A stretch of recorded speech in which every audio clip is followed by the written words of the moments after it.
Oke baik, selamat malam teman-teman semua. Kita ketemu lagi dan kali ini, pembahasan kita sudah sampai di bahasan yang terakhir, yaitu analyzing project cash flow ya. Jadi kalau misalnya kita review dari atas, dari pertemuan pertama setelah UTS ya yang, bisa kita lihat di, eee, pertemuan 8 ini kita belajar tentang time value of money yang basic, ya time value of money yang basic. Kemudian 9 sampai 10 adalah annuity, ya annuity ada berbagai macam, ada annuity yang present value, ada annuity yang future value, kemudian ada annuity due, kemudian ada perpetuity atau yang, asumsinya dia berjalan going concern tidak terbatas gitu ya. Kemudian kita ada investment decision kriteria, kita 2 pertemuan ya di sini.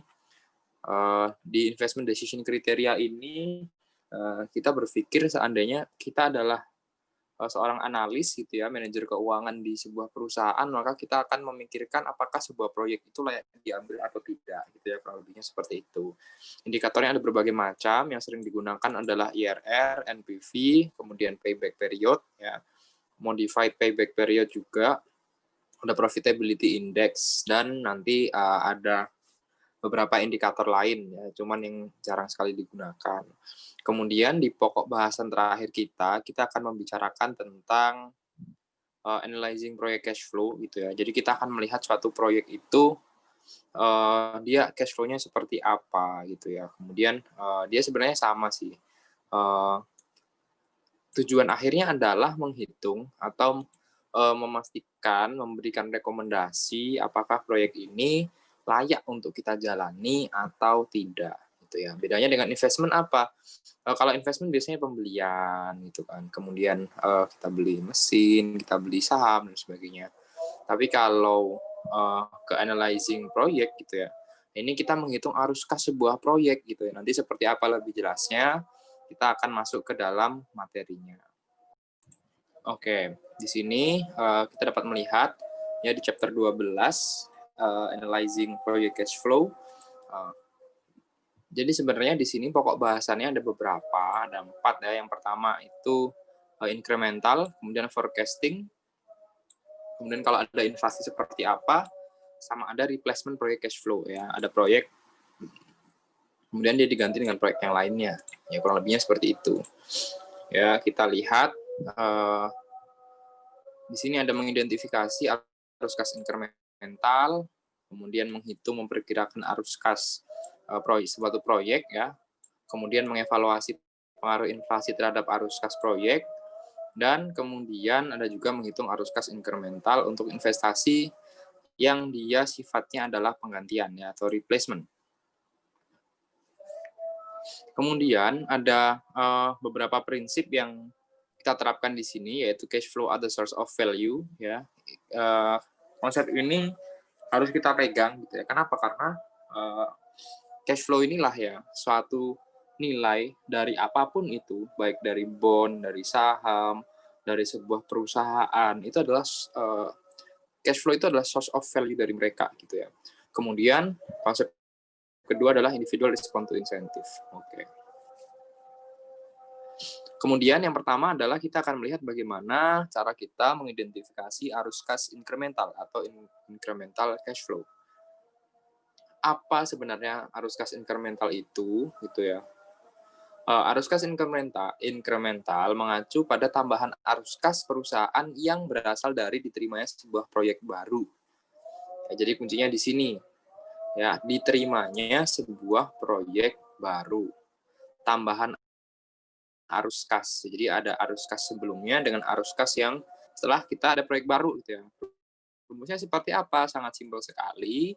Incremental project cash flow sama dengan ya firm cash flow with the project dikurangi dengan firm cash flow tanpa proyek. Artinya firm cash flow sebelum dan sesudah proyek itu kita selisihkan gitu ya, bagaimana hasilnya. Di sini ada beberapa hal yang perlu kita perhatikan untuk memperhitungkan arus kas incremental. Ya, yang pertama di sini ada sunk cost. Ya. Sunk cost ini bukanlah menjadi arus kas incremental. Kenapa? Karena sunk cost itu ada atau nggak ada, proyek itu kita terima atau nggak kita terima, ya dia itu tetap akan ada gitu ya arus kasnya. Misalnya di sini adalah market research gitu ya. Jadi kita research itu ya research gitu ya. Kita akan tetap melakukan riset gitu kan. Kemudian arus kas incremental dipandang sebagai efek sinergi positif dan negatif dan juga sebagai opportunity cost ya. Maksudnya opportunity cost itu apa? Ketika kita membeli suatu proyek, sebenarnya duit itu bisa kita gunakan untuk hal lain. Apa sih yang kegunaan maksimal lainnya itu bisa kita gunakan untuk apa gitu ya. Kemudian working capital requirement. Ya, working capital requirement adalah kebutuhan akan tambahan modal kerja yang muncul dalam bentuk arus kas masuk dan arus kas keluar terkadang tidak cocok. Ya. Kemudian abaikan pembayaran bunga dan financing cost yang diperhitungkan dalam suatu tingkat diskonto ya yang dipakai dalam perhitungan arus kas terdiskonto. Nanti kita akan lihat seperti apa gitu ya pada praktiknya jika kita sudah masuk ke dalam soal. Kemudian ada memperkirakan arus kas suatu proyek. Pertama adalah laporan keuangan pro forma. Ya, sebenarnya ini apa sih gitu kan? Merupakan perakiraan atas laporan keuangan masa depan. Kita dapat menghitung arus kas bebasnya, free cash flow-nya dengan penggunaan persamaan berikut. Ya, free cash flow ya sebenarnya tujuan utama kita kalau yang saat ini ya arus kas proyek itu mencari free cash flow dulu gitu ya. Cara mencari free cash flow dari mana? Dari net operating income atau profit. Ya. Kalau mau kita jabarkan, profit datang dari mana? Profit ya kalau misalnya dari yang paling atas yaitu dimulai dari sales. Kemudian dikurangi dengan COGS. Jadilah dia gross profit gitu kan. Selesai sampai sini? Belum. Kita kurangi dengan apa? Kita kurangi dengan expense. Jadilah nanti dia EBITDA gitu ya. EBITDA. Ya, atau EBITDA atau net operating income gitu ya, earning before interest and taxes gitu ya. Kemudian kita kurangi dengan pajaknya ya. Kemudian kita tambahkan depresiasi ya. Kenapa harus kita tambahkan depresiasi? Kan ini pertanyaan yang bagus ya. Kenapa kok depresiasinya kita tambahkan gitu ya? Kita lihat apakah cash flow itu dia depresiasi itu ada cash flow-nya gitu kan. Kita start dari sales gitu kan. Sales, kemudian COGS, ya, kemudian kita dapatkan gross profit, kemudian kita kurangi expense gitu kan, expense bermacam-macam. Salah satunya di sini ada depreciation expense gitu kan.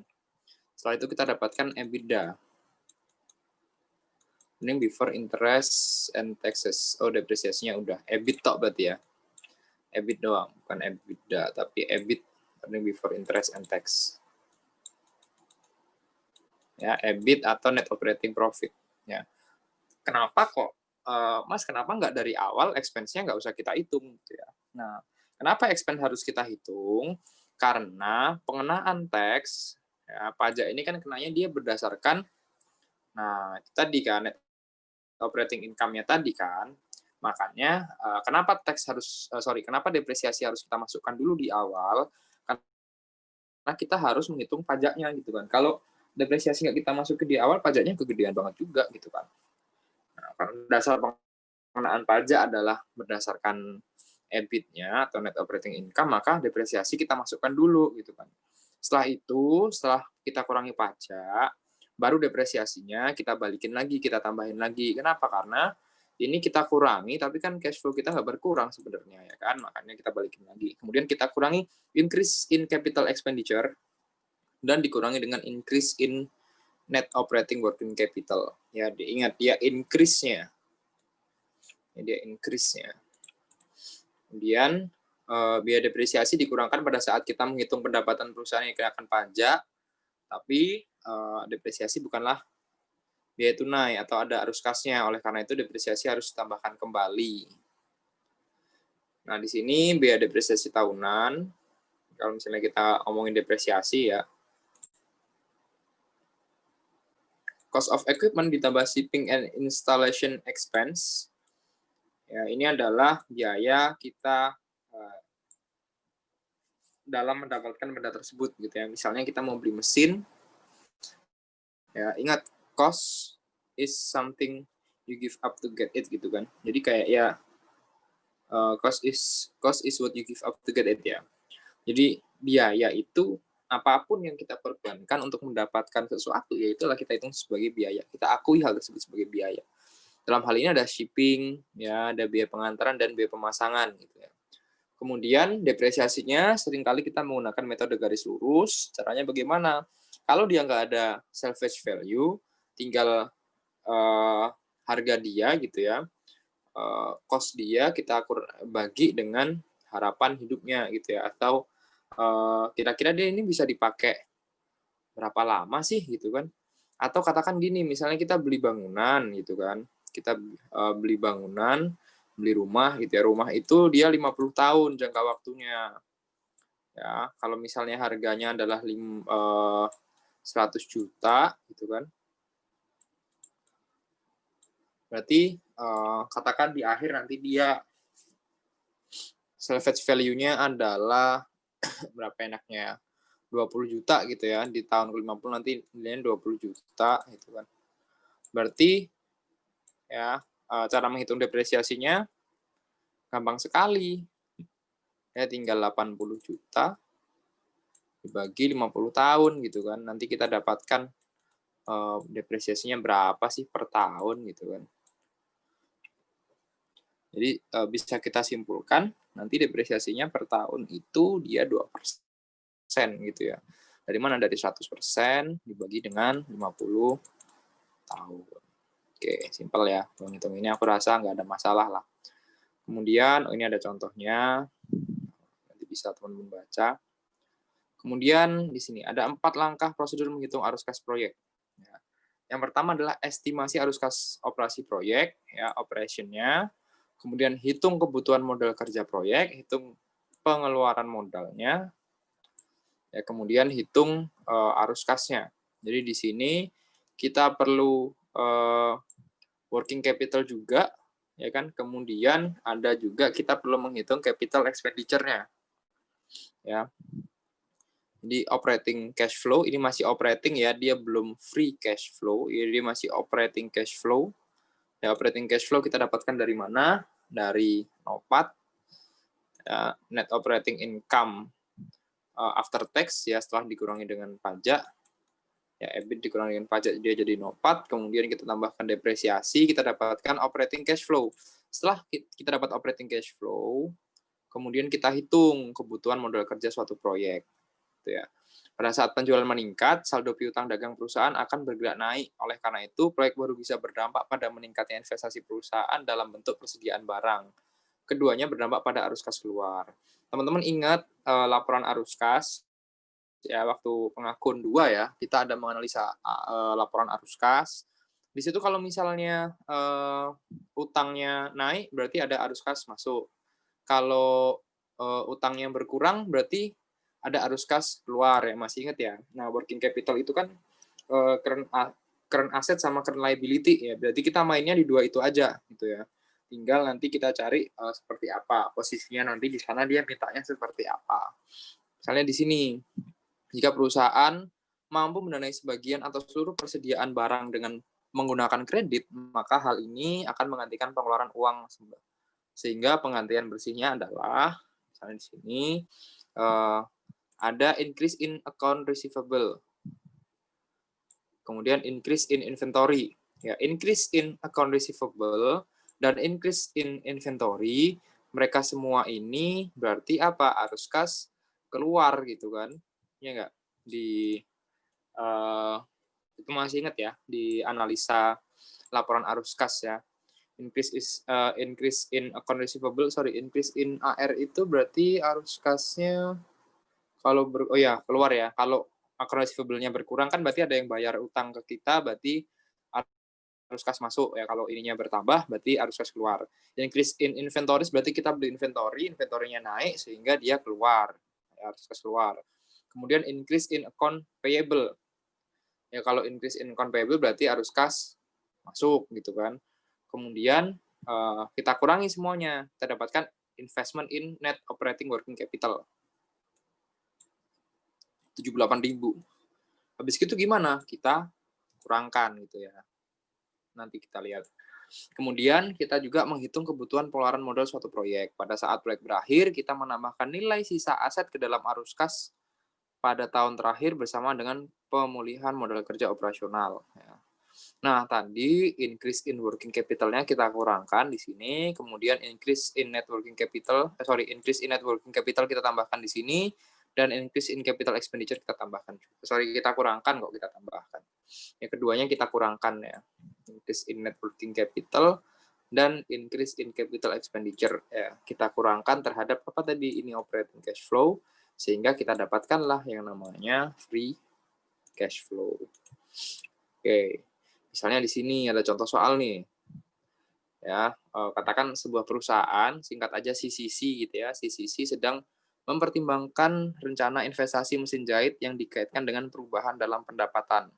Perusahaan ingin mengetahui dampak penurunan dalam ekspektasi pendapatan dari 350.000 menjadi 240.000 per tahun. Jadi seperti apakah arus kas operasi proyek pada estimasi pendapatan yang telah direvisi tersebut? Ya, kita lihat. Cara pertama adalah ya kita cari tahu dulu gitu kan. Ini cara ngerjainnya gimana sih sebenarnya gitu ya. Adalah jumlah tambahan pendapatan dikurangi biaya operasi dikurangi pajak ditambah depresiasi ya, OCF operating cash flow. Ini kita lihat ternyata equipment-nya 200.000, proyek life-nya 5 tahun tanpa salvage value ya, berarti depresiasi per tahunnya bisa kita cari tahu ya kan dari mana.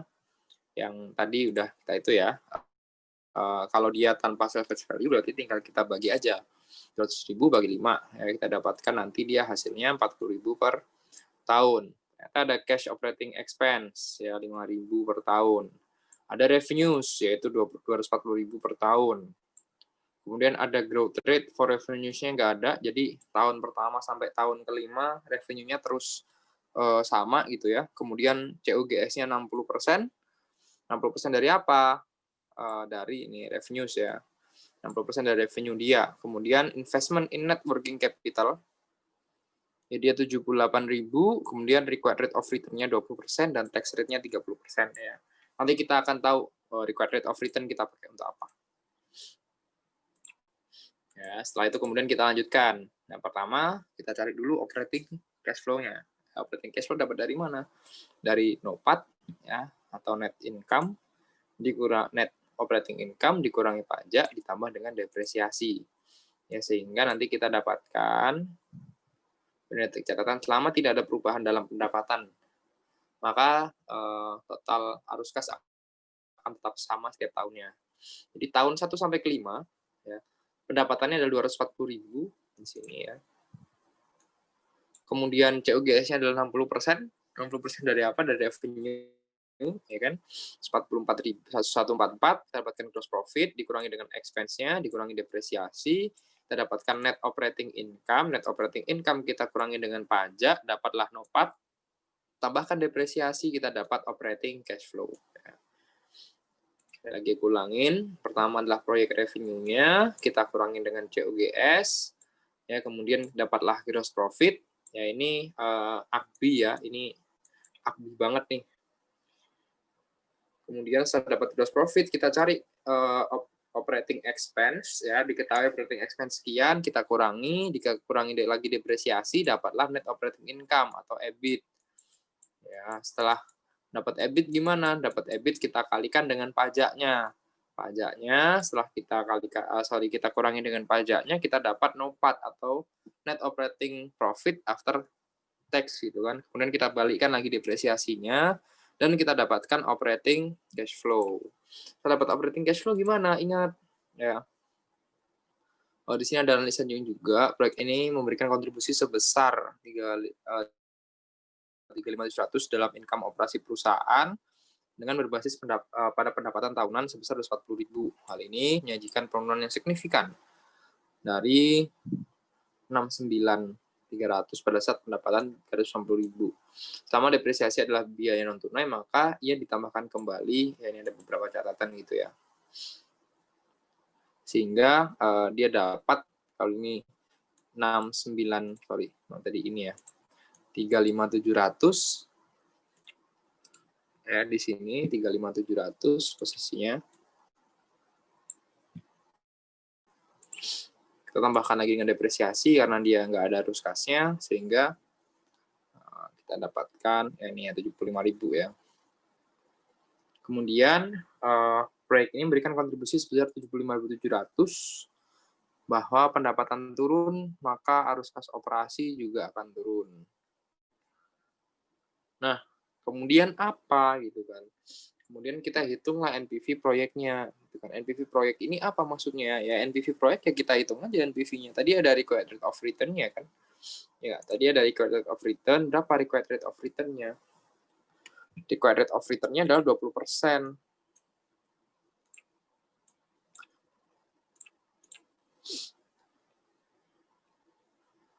Menghitung NPV, oh ini ada tambahan lagi nih ternyata.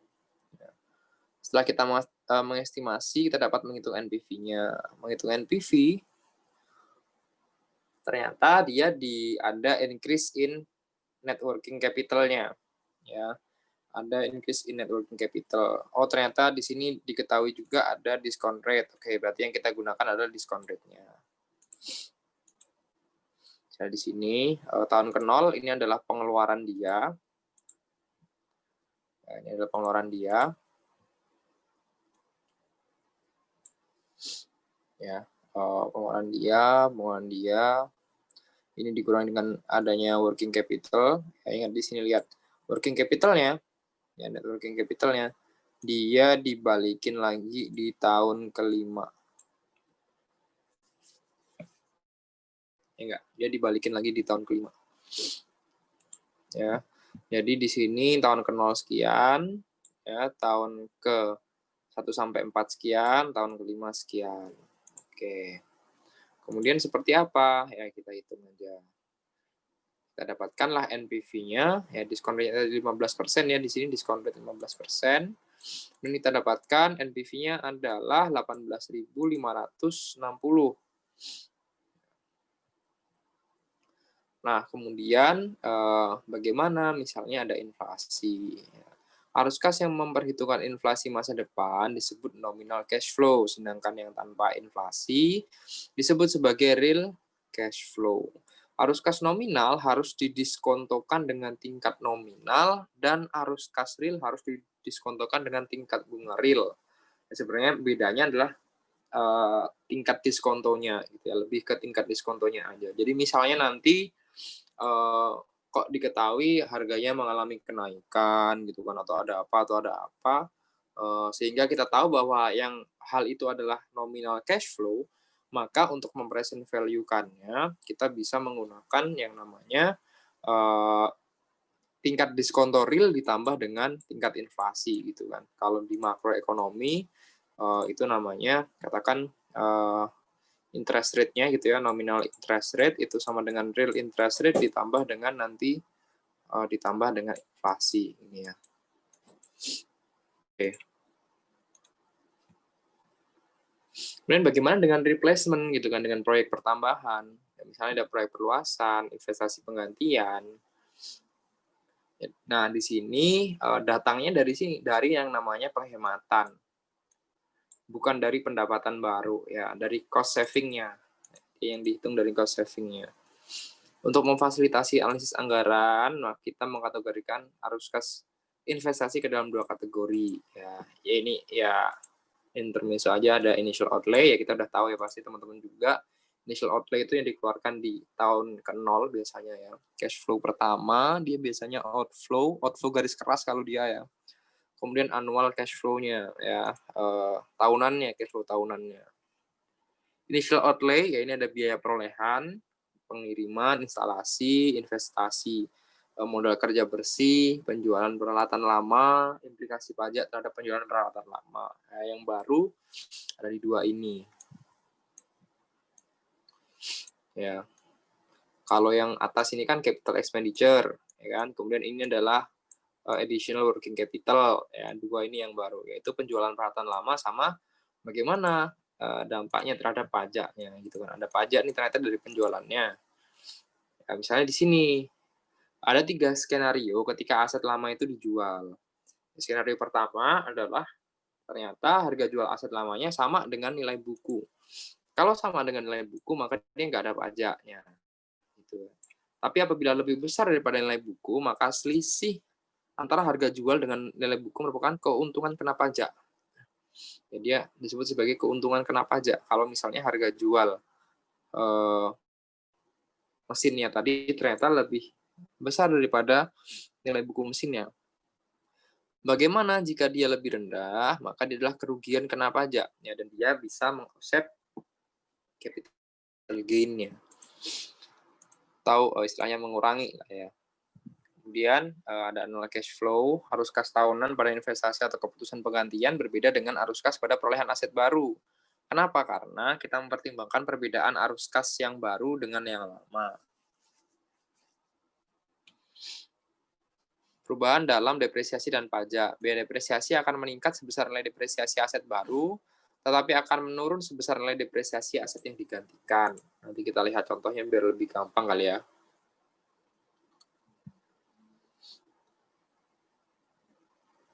Nah, ini dia. Di sini contohnya, ada mesin press, ya, dia mau diganti, income per tahunnya sebesar 600.000, sedangkan mesin lama menghasilkan 580.000. Peningkatan membawa perusahaan harus pula meningkatkan investasi net working capital awalnya 20.000. Estimasi arus kas inisial yang dibutuhkan untuk menggantikan mesin baru 1/5. Oke. Nah, di sini ada beberapa keterangan yang bisa kita gunakan. Misalnya annual cost-nya, net operating income-nya, kemudian book value of equipment-nya, salvage value-nya ini nggak ada karena ya masih dipakai gitu kan. Kalau ini sudah ada salvage value-nya. Kemudian salvage value tahun kelima ini ada. Kenapa ini mesin baru? Ini nggak ada karena apa? Karena dia mau digantikan. Shipping cost-nya ini ada. Kemudian ini udah nggak ada karena dia udah dipakai. Kemudian ada project life-nya, sisa project life-nya, ini sisa project life-nya. Net operating working capital, ada salaries, ada benefit-nya, dan ada perawatannya. Ya, kalau kita lihat meskipun ini mesin baru, tapi perawatannya dia lebih mahal ya.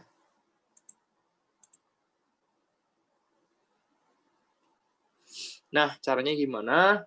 Caranya adalah cash flow mesin baru.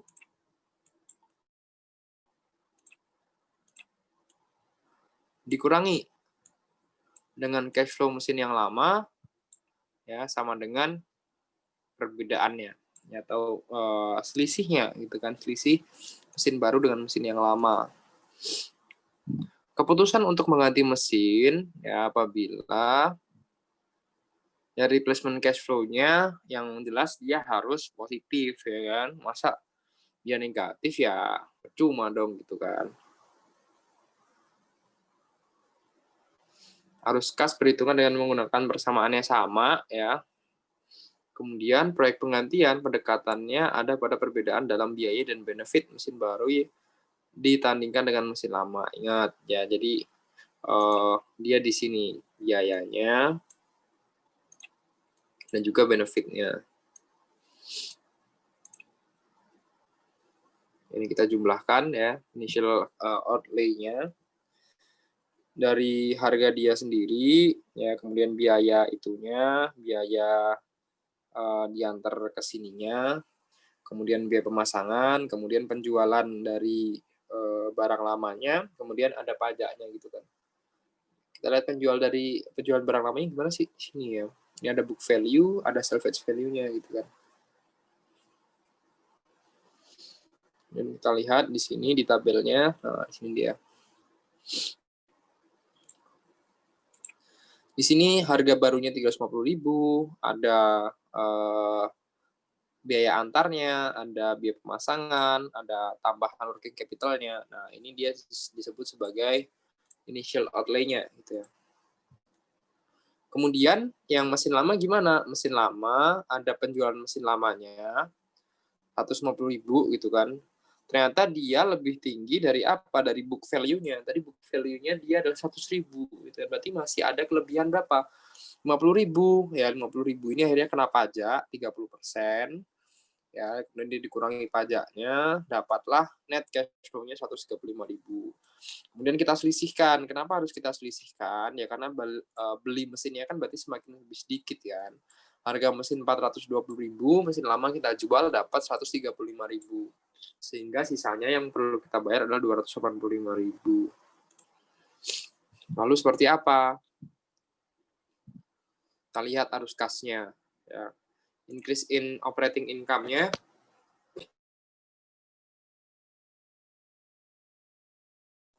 dia meningkat sama ya.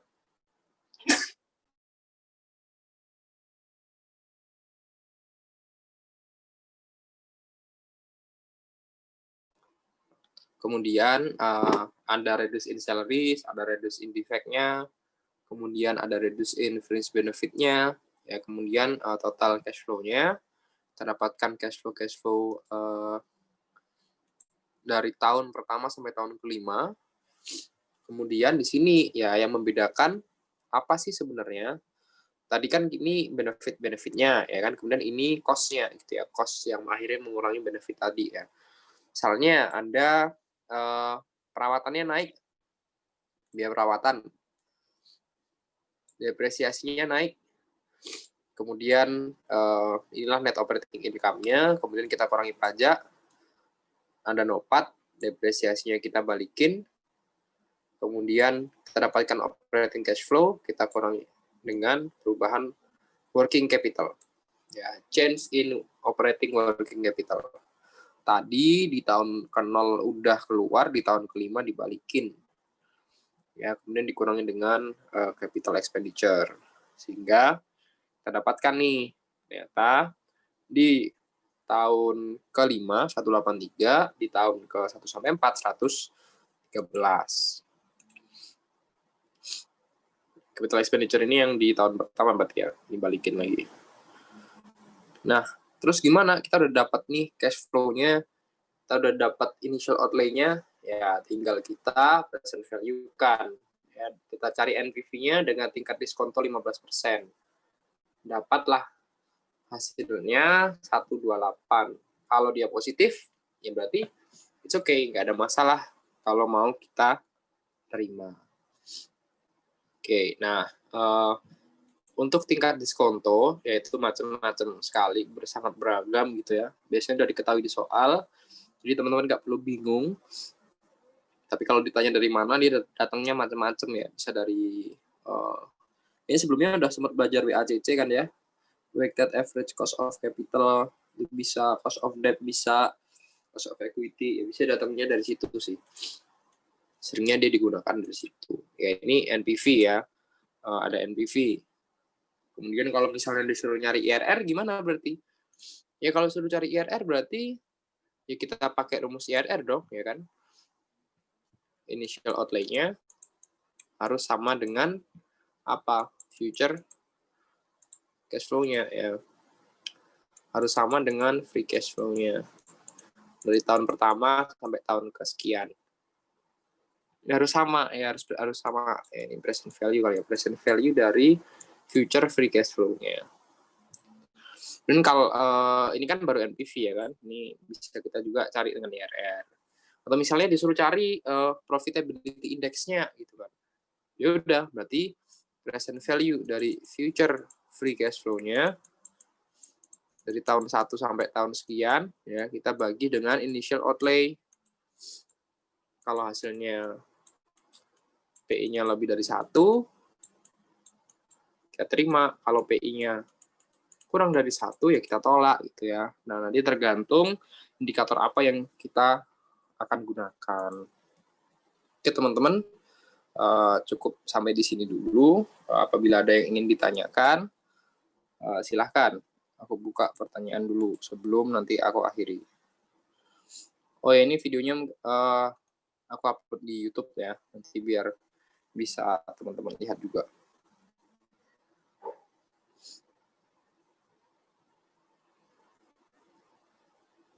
Kak bisa bertanya Kak? Gimana? Tadi yang apa namanya yang dibalikin tuh Kak, yang depresiasi atau yang apa ya Kak? kurang Oke, jelas tadi. oke, depresiasi ya. Ya, Jadi di sini ini berangkat dari yang ini kan yang penggantian ya, kita ke yang simple yang di sini. Atau kita pakai share screen baru deh di whiteboard deh. Oke, jadi kita ngomonginnya adalah cash flow ya. Kita mencari FCF atau free cash flow. Ingat, kita ngomongin cash flow. Nah, sales ini ada cash flow-nya nggak? Misalnya nominalnya sekian, sekian, sekian. Ya, dia ada cash flow-nya kan. Kemudian COGS. COGS dia ada cash flow-nya nggak? Ada, ya kan. Dapatlah kita gross profit, gitu kan.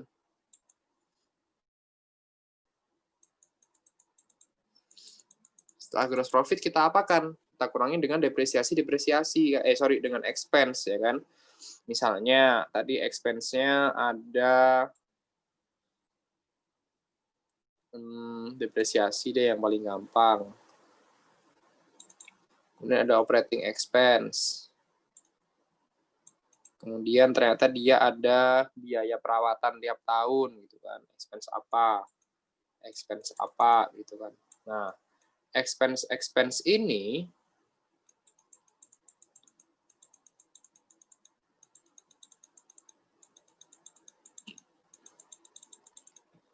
dia ada cash flow karena kita harus keluar duit, ya kan. Ada biaya perawatan kita harus keluar duit, expense apalagi kita harus keluar duit, tapi depresiasi kita keluar duit atau enggak gitu loh. Ada cash flow-nya enggak nih di depresiasi? Enggak ada, ya kan. Dia tanpa cash flow. Tapi kenapa di awal kita masukin gitu loh? Ya enggak? Kenapa kok di awal kita masukin? Karena kita mau cari yang namanya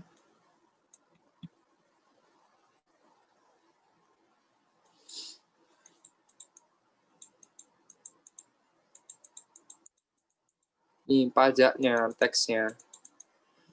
Nah, teks itu kan berdasarkan net operating income-nya gitu kan, bukan berdasarkan bukan berdasarkan sales-nya gitu kan.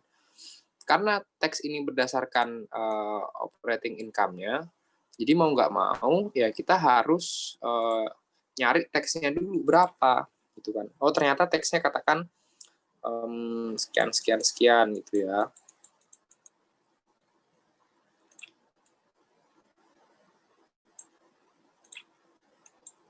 Barulah nanti kita dapatkan yang namanya NOPAT. Nah, masalahnya, ini tadi depresiasi kan nggak ada cash flow-nya kan? Padahal kita mau cari yang namanya free cash flow.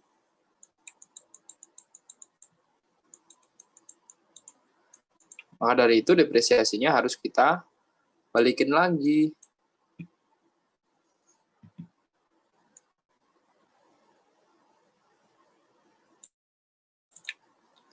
Depresiasinya harus kita balikin lagi. Supaya apa? Supaya hasil dari free cash flow kita ini secara real, ya, dia benar-benar menunjukkan bahwa cash flow kita itu yang datang nantinya sekian loh. Nah, gitu ya. Paham nggak sampai sini? paham nggak? Terima kasih, Kak. Oke, siap. Oke, ada lagi mungkin yang mau ditanyakan?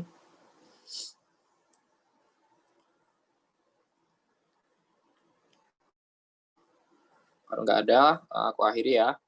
Aku akhiri sampai di sini. Ini udah pertemuan terakhir kita juga. Kalau dalam mengajar aku ada kesalahan, aku minta maaf. Terima kasih atas itu dari sebelum TS ya. Dari sebelum UTS ya. Terima kasih atas waktunya. Terima kasih atas kesempatannya. Apabila ada salah kata atau kekurangan saya minta maaf.